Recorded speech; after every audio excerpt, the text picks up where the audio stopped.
part 3 of Rest and Reset, the final tonight. So if you want to take a seat and put up for our band as they take their seat too.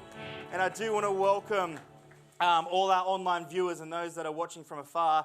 But tonight I'm excited just to preach this concept, because to me this whole rest and reset's been something that dramatically changed my life for the better when it to find out why God leads us on journeys and why we go through things and why things happen. And so tonight I wanted to read you a passage. Now for those that don't know, it's Jesus continuing on from another passage. He's doing his thing and the disciples are following him. And I wanted to read you this interesting story about a display of rest in the chaos. So in Matthew 8:23, if you're following along you can. If you're online you will see it on the screen there. But it says here, Jesus hops into this boat and the disciples go and follow him. And in 24 it says here, suddenly a furious storm came up over the lake and the waves swept over the boat. But then it says here that Jesus was sleeping. Now, I know that some of you might know this passage, and I'm going to break it down a little bit further there, but I just want to let you know the crazy concept of a rough situation. The ocean's gone crazy, life's a bit hectic, and this guy that we're following, we come to church about and we're trying to learn about, is just sleeping. In verse 25, it says the disciples went up to him and they woke him up. They're like, Jesus, save us. Do you not understand what's going on? They said, please save us, Lord. We're going to drown.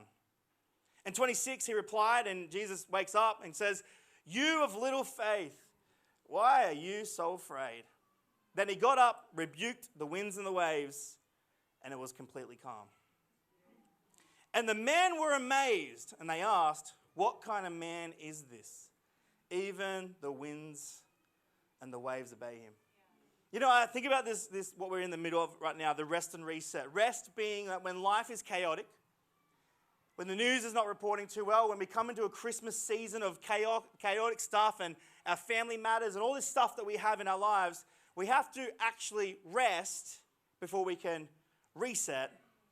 And my first point tonight I wanted to talk to you, to have real rest, like if we're going to just get into this, I'm going to get into my points tonight. To have real rest in your mind, body, soul, and heart is actually to declutter your life. And my first point tonight is declutter. I mean, I was going over this week, and when God was giving me this revelation about it, I was like, oh my gosh, do I have some clutter in my life? Me and Kirsty have been cleaning the garage, and we've been finding all this clutter, all this stuff that she says apparently I'm hoarding. It's not her. She said, I would have got rid of that years ago. And I'm like, I can't. It's my high school yearbook. Like, I'm just like, all these excuses. But I believe God, to put us into a place of rest, sometimes takes us on a journey to declutter our hearts, to declutter our minds. You know, people that come to Heart House, we're here to declutter. And declutter basically means to get rid of the unnecessary things in our lives. You know, sometimes we carry unnecessary fears. Anyone know we got a fear? And sometimes the clutter is we have to switch off from watching the news. We have to turn the television off for a second, because it's adding to the noise, it's adding to the clutter of our current fear. Some of us are distracted. We get home from work, we've got a lot going on in our lives, there's a lot going on. And so we go on social media maybe a bit too long than we should, or we do something like on Facebook or Instagram, whatever we are doing, and we're in this unnecessary clutter of distraction. You know, a lot of us, and I can relate to this, is we have these unnecessary worries. And then these things that play over in our minds of the what ifs. Like, it hasn't happened yet, and it's not happening, but we can't rest because we're thinking about what if. And I was asking God why this is so important. Why, if we're going to talk about rest and all this in the final chapter, why is rest and decluttering our hearts and our souls so important? Let me read you 24 again. It says in 24, suddenly, you ready for this, church? Suddenly, out of nowhere, a storm comes out of nowhere and hits the disciples' boat. And God was speaking to me this week, and I'll read it to you. Suddenly, a furious storm came out of the lake. The waves swept over their boat, but Jesus was sleeping. You know what I realized? Everyone in this room, everyone online, everyone including myself, will have a suddenly moment happen. Suddenly something goes wrong.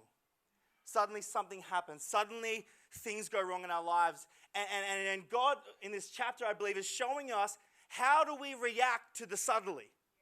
Is it in chaos or is it in rest? Is it in fear or is it in calmness? And right here, Jesus is like, hey, the suddenly's happened, but here I am just sleeping. Now you're looking at me like, well, what do you mean? Because we're not in the boat, Sam. So I thought, you know what? I'm going to bring a boat tonight and show you what a suddenly looks like.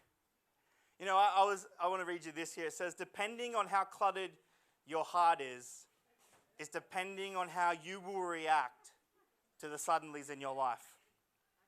And so let's just say this is our life, guys. Everyone's got a boat. Everyone's on a journey. Everyone's doing their thing. And this passage isn't talking about whether storms hit or not.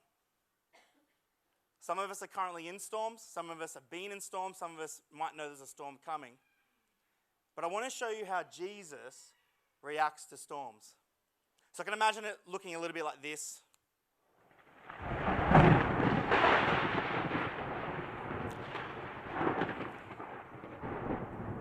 And the disciples are like, oh my gosh, we're going to sink.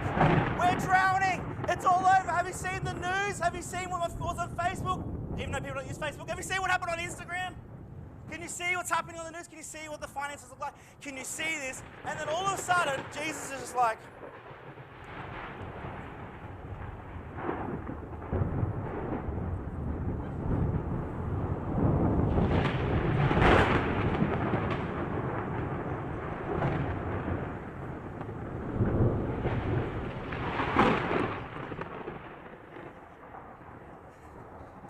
you're probably wondering how I brought a storm in here.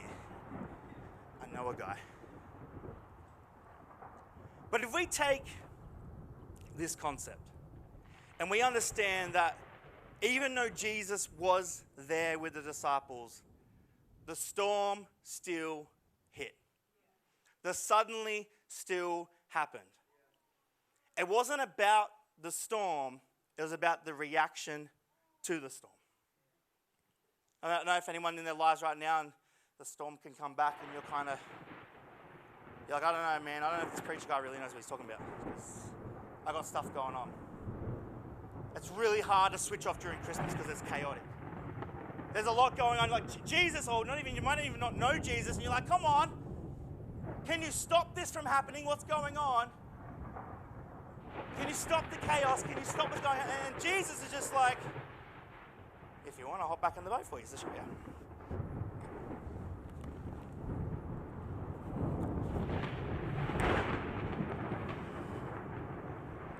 Sorry, did someone, who woke me up?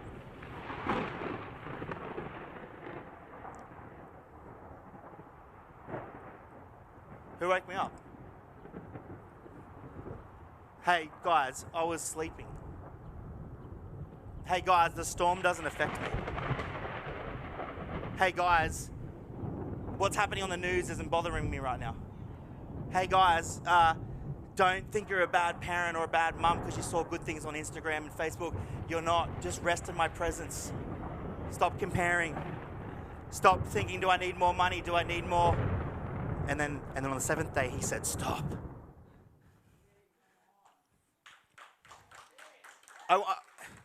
I want you to understand, I might be stuck here, I'm not going to lie. But I'm practicing what I preach, and I'm for the rest of the sermon, I'm just going to preach like this. No, the concept of Jesus and following Jesus, and maybe you don't know this, and maybe you're new to this, and maybe you're trying to figure it out, is that storms will come. Comparison happens. Our souls become restless. And Jesus isn't saying, hey, just panic and freak out. He's saying, look what I do. Yeah. Look what I do when it happens. I rest. And I believe Jesus did this for a very important reason. Because his heart, and I'm preaching to someone tonight, his heart and his life wasn't cluttered with rubbish. It wasn't cluttered with fear.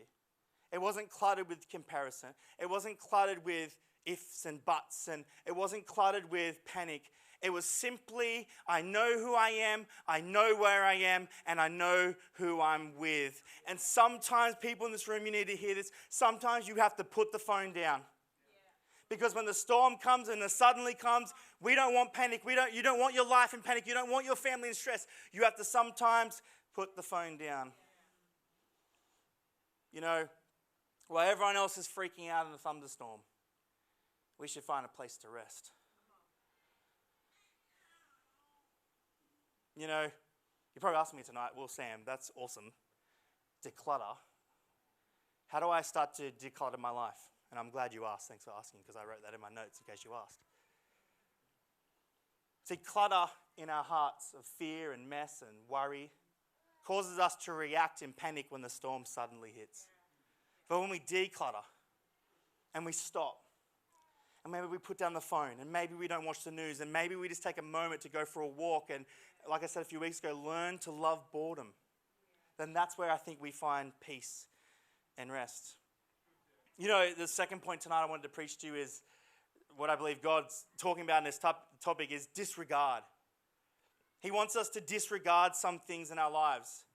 And I think God in this passage is showing us that even though the storm hits, he was like, hang on, I know it's there, but I'm asking you to disregard the storm because maybe you've forgotten who you're traveling with right now.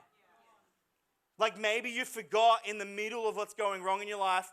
Because remember, this isn't about chaos not coming. This is about how we respond to chaos. He's like, hey, do you remember who you're traveling with?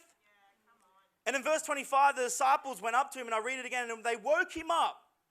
And they said, Lord, save us. We're going to drown.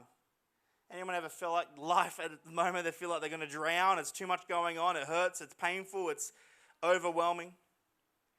Yet in verse 26, he rises from his sleep and he says, you have little faith. Why are you so afraid? And I can imagine the disciples being like, I don't know, Jesus. Maybe because there's a ferocious storm outside and we're all going to die and look at all the winds and waves. And I read this passage and I ask myself, it's such an interesting question for Jesus to ask in a very obvious situation. Hey guys, why are you afraid? Thunder, crashing, death. It's an interesting question because Jesus was more shocked at the fact they didn't disregard the storm. He was more shocked they forgot who was there with them in the storm. You know, my second point tonight of disregard is you have to wrestle for your rest. People are probably hearing me tonight, maybe you're online and you're like, well, that's easy for you to say, Sam, because there's stuff that goes on. There's pain we have to deal with. There's things we see on the internet. There's stuff that goes on. And rest isn't just as simple as just going to sleep in a storm, Sam. And I agree. Rest is a wrestle. Rest is a battle. It's something you have to be actively on top of. It's something you have to actively look into. You can't just say, well, this was a good series and I'll rest. No, you have to say every day when I get up, I'm going to find rest. I'm going to look for rest. I'm going to find a place where I can disconnect. And then when you do that, it still creeps up. I mean, I was driving with Kirsty the other day through Clifton. And I don't know, for some reason this guy just fully cut us off at the roundabout. And then he was tailgating me like it was my fault. And I'm trying to be like, man, I'm writing a sermon about rest. And I can just feel the anger boiling up inside me. And he's getting real close to my number plate. And I'm like, this is annoying me. Everyone's looking at me like they don't live in Paul Macquarie, like they don't understand what I'm talking about. There's one person here like, that was me. And I'm driving and I can just feel like peace and rest and love. But that guy also cut me off. And so I just feel it boiling. Anyone feel it? Something's happening and you're just like, you can feel it taking over your mind and heart. And it's funny for me because sometimes I have like worship on. And the song's like, you are good. You're good, God, Holy Spirit, amen, woohoo. And on the inside, I'm like, I'll show you what's good. And I like want to swerve and just like, I'll take us all out. And then I realized, and Kirsty will testify this, I'm like battling this all day. I'm like, I'm letting it go, babe, it didn't bother me. And an hour later, I'm like, oh, I should have told him where to put it. And like there's this battle. And I'm like, Kirst, where's that sticker shop? We're putting those stickers on the back of our car. You know, stickers that say, if you follow me closely, I'll go slower? No. What's this? Oh, yeah. The one with the middle finger. Does anyone seen that one? No. Well, that's what God was actually speaking to me about, because I was like driving, and he's like, have grace and love and compassion for the person behind you. And I said, God, you're so right. I'm going to drop down to 30 in the 70 zone. And I'm going to calm down. And I'm going to do your work, Lord. He got really close. Actually, fun fact, I saw a sticker once on the back of a car. I wouldn't do it, but I saw it, and it said, do you follow Jesus as close as you're following me right now? I said, I do. And I nearly rammed him. I nearly like, I'll prove to you I'm a Christian. Boom. It's like, smash. But rest is a battle. Rest is, and I want to get real with you tonight. Sometimes it's not as easy as just switching off your mind. There's this tug of war between manic and chaos and the life and the world we live in, and choosing to rest, choosing to stay still. See, rest isn't easy because switching off is hard. And our lives will always be torn between restlessness and rest. And like I mentioned before, sometimes we have to put down our phones. Sometimes we have to not react. There's a battle to not reacting. I'm not up here preaching tonight saying, well, you should, don't react. I'm saying there's a battle that comes with not reacting, because I'll tell you this real clean tonight. When I don't react and when I find forgiveness and when I have peace, I tell you right now, I'm resting way better that night than if I'm torn, bitter, and caught up on it. There's a battle. Sometimes there's a battle to forgive. Sometimes there's a battle to let go. Sometimes there's a battle for us to put down work and put down our careers and put down something just for a second so we can engage in family and our kids and maybe going for a walk on the beach. Rest has a battle. And I was thinking about this part because I was thinking about even for some people in the room tonight that maybe relate to this, and sometimes it's really hard to stop. Like your mind's just constantly racing. You're laying in bed and you're just constantly thinking about things, and your mind's racing and your heart's hurting, and sometimes there's an internal battle that people in this room tonight are fighting and no one else next to you knows it's happening. And you might look like you've got a bit of outside rest, but on the inside, it's a battle. And I wanted to just encourage you with this tonight for those that are battling internally and those that are finding it hard to stop and have rest, even in the mix of this series. Jesus wasn't saying the storms won't come. He was saying disregard them when they do. Don't focus on what's happening around you and focus on who's traveling with you. Come on, I'm preaching to somebody tonight. If you know God and you know that you're trying to find God or you're looking for what God's about, God doesn't take away the storm. God walks through with you through the storm, and you've got to be more focused on traveling with him than worrying about what's going on around you. See, Jesus wakes up and he's just like, hey guys, why did you do this? And the natural, obvious reaction that I would have given was like, can't you see the world's in turmoil? Can't you see my life's falling to bits? Can't you see that I can't find rest? And he responds with, well, no, you just forgot who you were traveling with. You just forgot who was in the boat. And maybe for some Christians here tonight that believe, you've forgotten that Jesus walks his very life with you. He wants to do life with you, and he wants to walk beside you. And don't focus on what's happening around you. Focus on who's traveling with you. And for some of you don't know God. You don't know Jesus, and you don't even know what I'm talking about. This is what our God does. He doesn't promise a perfect, polished life. He promises that in a storm, in the valley, in the hard situations, he will be there with you. You know, then in the story it gets a bit interesting because Jesus ended up waking up and he stopped the storm. And he did what they requested. And I found this fascinating because he starts off with the premise of, why did you wake me up? You have little faith. But then on request, stops the storm. And so my last point tonight is discover. You know, the man, says in 27, the men were amazed and they asked, what kind of man is this? Even the winds and the waves obey him. You know, I believe for some people there's a lot more in their lives they're yet to discover. A lot more about God they're yet to discover. I find it fascinating that in this story, even though Jesus implied that waking him up was the wrong thing to do, he still calmed the storm. He still stopped the storm. And my question tonight, and maybe you're sitting there going, yeah, I think like that too. I wonder what would have happened if they never woke Jesus up. If they didn't panic. If they went, well, if he's sleeping, then I'm going to sleep. I beg the question that God, I'm asking God this week, I'm like, God, what would have happened if instead of them panicking, they decided to lie down and go to bed also and rest? Could they have survived it? Could they have endured it? Would they have made it through? And I believe the answer is yes.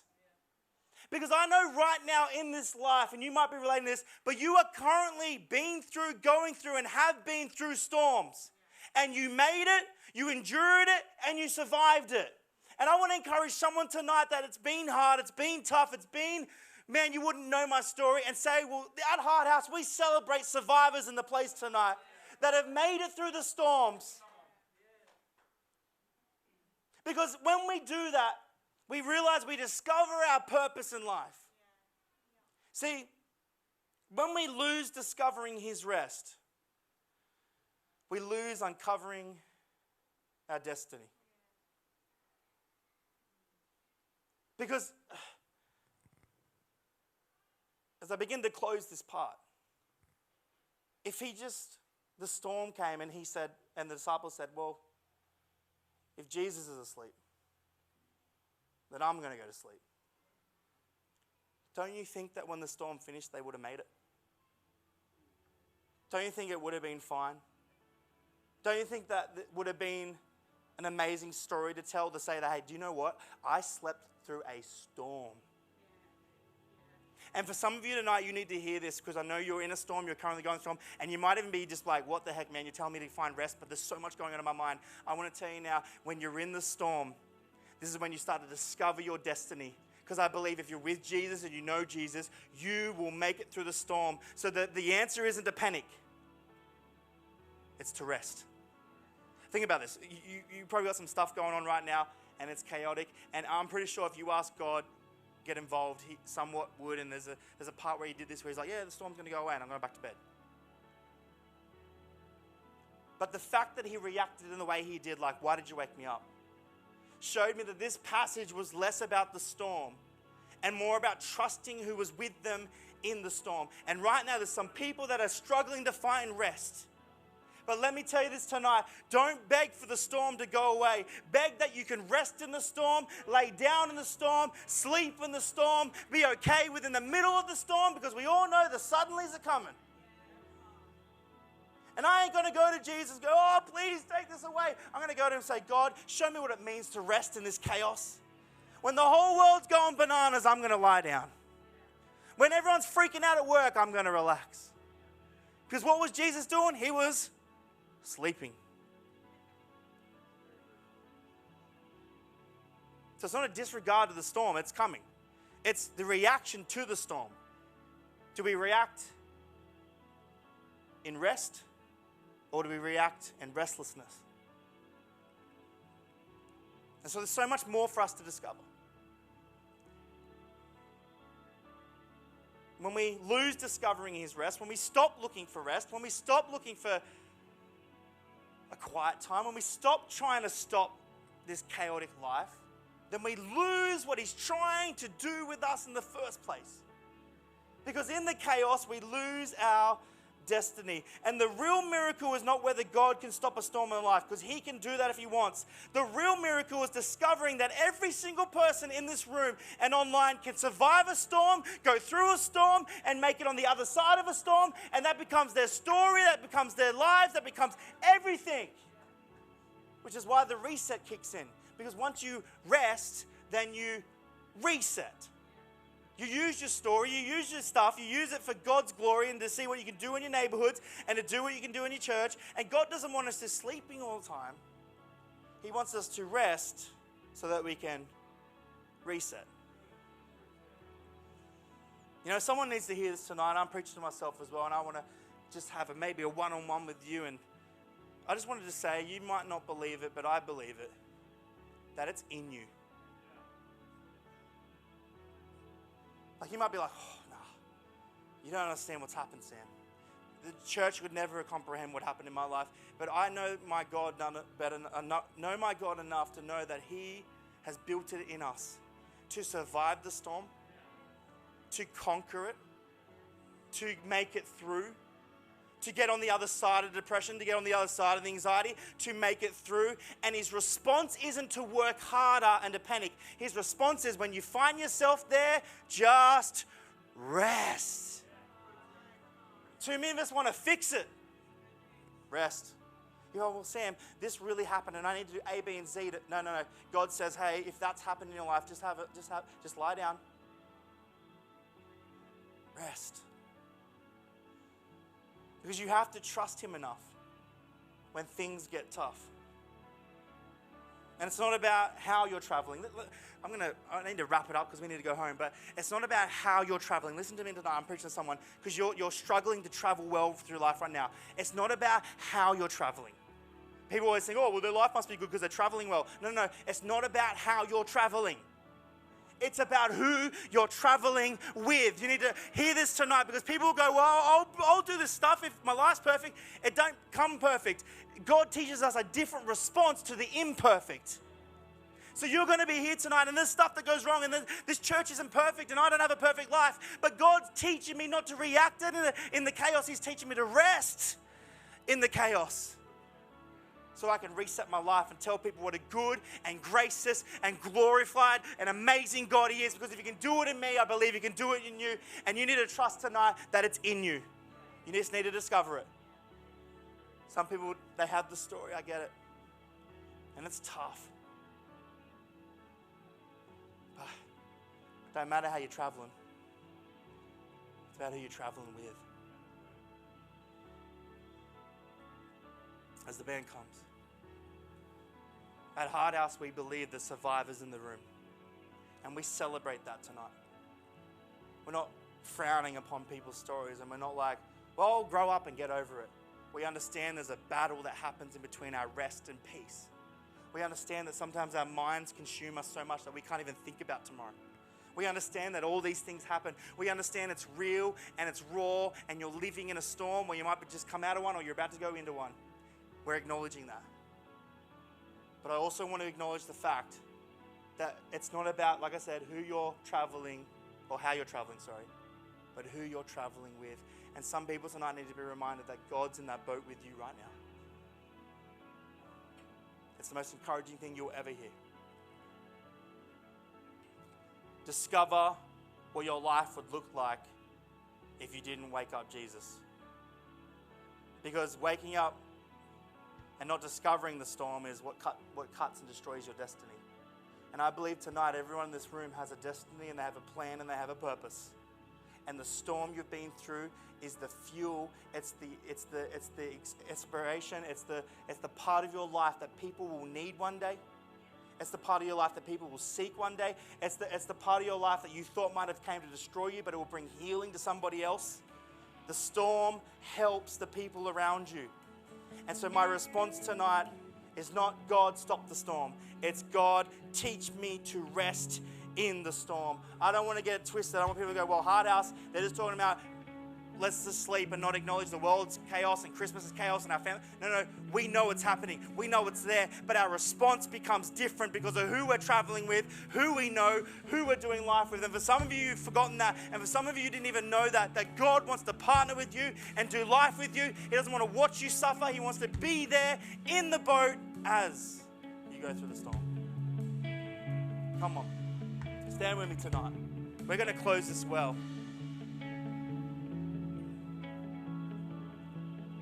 I'm just going to sail this boat on out of you. See you, boat. I'm going to close with prayer tonight. I want you to just close your eyes with me tonight if you believe. But God, I believe tonight that across this room and those that are online, there's an abundance of rest that falls on those that are looking for you and those that know you, God. Because we don't want to be restless. We don't want to be kept up at night. We don't want to be comparison on social media. We don't want to be caught up in the rat race and the fear and the news. We want to be set free because when the storm hits, we lie down and rest. And so God, over this room tonight, those that are their minds taking control or their circumstance at home is a bit too crazy at the moment, I pray right now and I stand with those people that your rest flows through those doors. Your rest falls on people's lives tonight. And even when it doesn't make sense, like God just waving his hand, the storm stops. Even when it doesn't make sense, we still find rest. We still go to sleep. We still have peace in this place. And once we reset, then you use what we went through to change the world. Because Hard House, I don't know if you knew this tonight, and I'm talking to someone from the front to the back. It's in you. You are a survivor. You are stronger than you think. You are braver than you think. I almost want you to think like this, that if you went to Jesus right now with your situation, Jesus would respond like, hey, darling, hey, sweetheart, hey, son, hey, daughter, you didn't have to come to me because it's stronger. You just had to rest. You didn't even have to wake me up. Because what you're going through, you've got it in you. You're built for it. You're strong enough for it. And you will make it through the storm. So in return, we rest. We thank you for that, Jesus. We thank you for the lives in this room that feel the rest tonight. Come on, let's just see what he can do.